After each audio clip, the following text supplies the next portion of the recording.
हमारी राज्य की गरीबी इतनी अधिक है कि घर में अगर बेटी पैदा हुई तो 8वां 9वां क्लास पढ़ नहीं पाती है, बेचारा उसके लिए दूल्हा ढूंढने लगता है माँ बाप लोग। तो 8वां 9वां क्लास पढ़ नहीं पाती है, बेचारा उसके लिए दूल्हा ढूंढने लगता है माँ बाप लोग। हम उन माँ बाप से हाथ जोड़कर विनती करते हैं कि अब ये काम करना बंद कर दीजिए, बेटियों को अपना बोझ मत समझिए। हमने सावित्रीबाई फुले योजना प्रारंभ किया है।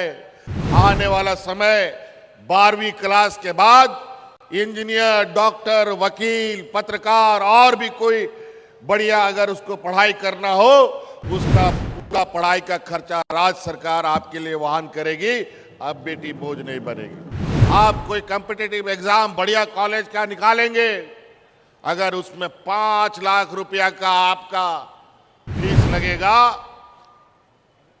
10 लाख रुपया का भी लगेगा, तो उसका सहायता राशि राज्य सरकार देगी और आपको कोई गारंटर देने की जरूरत नहीं है। कोई आपको जमीन बंधक रखने का जरूरत नहीं है, कोई गारंटर देने का जरूरत नहीं है।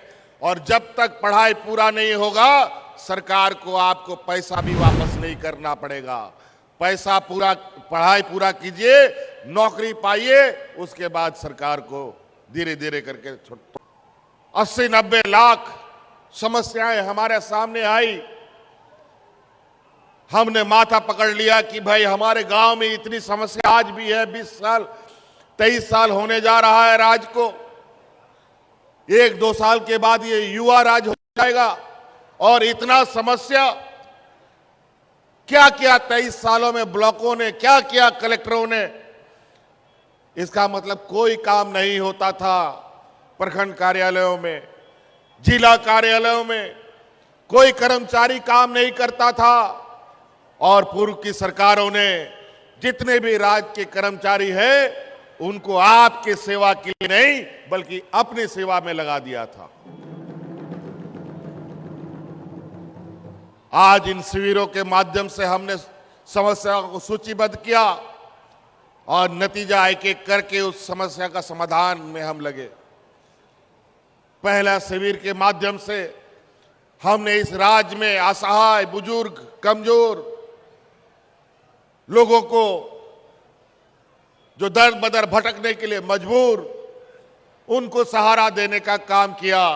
और इस राज्य में पेंशन लागू करके सभी बुजुर्ग, सभी महिलाएं, विधवा महिलाएं, सभी विकलांग को पेंशन देने का काम किया।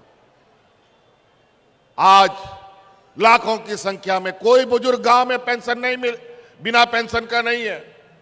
हम पूछना चाहते हैं यहां बैठे हुए आप सभी ग्रामीणों से, गांव में पेंशन मिलता है कि नहीं मिलता है? आवाज दीजिए। सभी बुजुर्गों को पेंशन मिलता है? सभी विधवा महिलाओं को पेंशन मिल रहा है? चलिए, इस शिविर से तो इतना काम हुआ। उसके बाद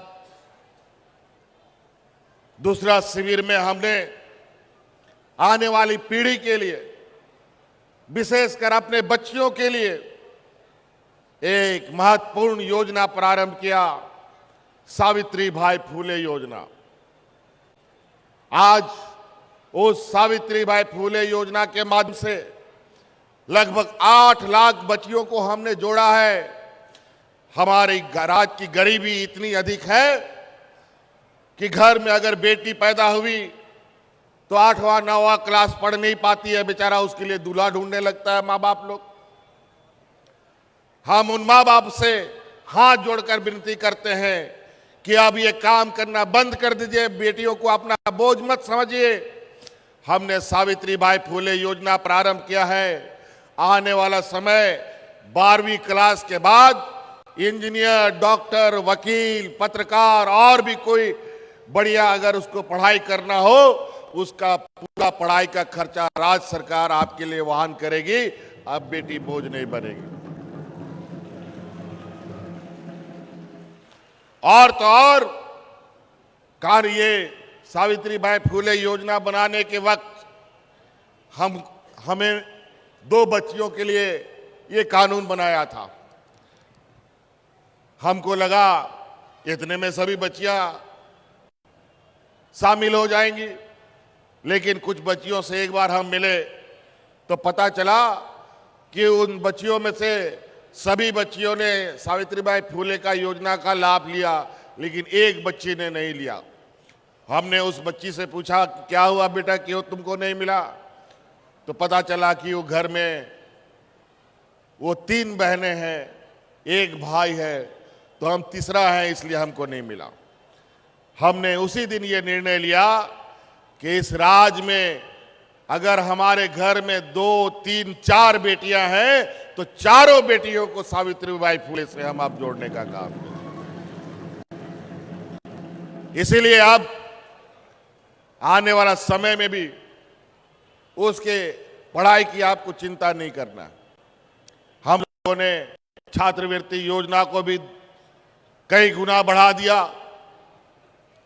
अभी गुरुजी क्रेडिट कार्ड के माध्यम से 10वीं, 11वीं, 12वीं बच्चों को वो क्रेडिट कार्ड दिया जाएगा।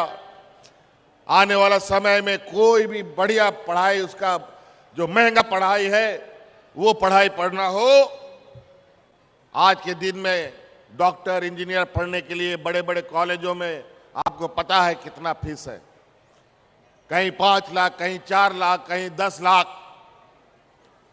तो इसका भी आपको चिंता नहीं करना है।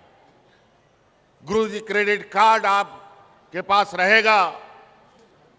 आप कोई कॉम्पिटिटिव एग्जाम बढ़िया कॉलेज का निकालेंगे, अगर उसमें 5 लाख रुपया का आपका फीस लगेगा, 10 लाख रुपया का भी लगेगा, तो उसका सहायता राशि राज्य सरकार देगी और आपको कोई गारंटर देने की जरूरत नहीं है। कोई आपको जमीन बंधक रखने का जरूरत नहीं है, कोई गारंटर देने का जरूरत नहीं है। और जब तक पढ़ाई पूरा नहीं होगा, सरकार को आपको पैसा भी वापस नहीं करना पड़ेगा। पैसा पूरा, पढ़ाई पूरा कीजिए, नौकरी पाइए, उसके बाद सरकार को धीरे धीरे करके थोड़ा थोड़ा पैसा वापस कर। तो इसीलिए अब बच्चे हमारे बोझ ना बने, हमारे गरीब किसान मजदूरों के, इसलिए हमने ये योजना बनाया। कई सारी चीजें हम आपके लिए करना चाहते हैं, लेकिन सब कुछ करने के सामने आर्थिक समस्याएं आने लगती हैं। आर्थिक समस्याएं ऐसी आती है कि अगर आपका कोई पैसा कहीं किसी ने ले लिया या आपने कहीं मजदूरी कर लिया और उसने आपको पैसा नहीं दिया, तो आप कितना परेशान हो सकते हैं। वही हाल राज्य सरकार का भी है हमारा।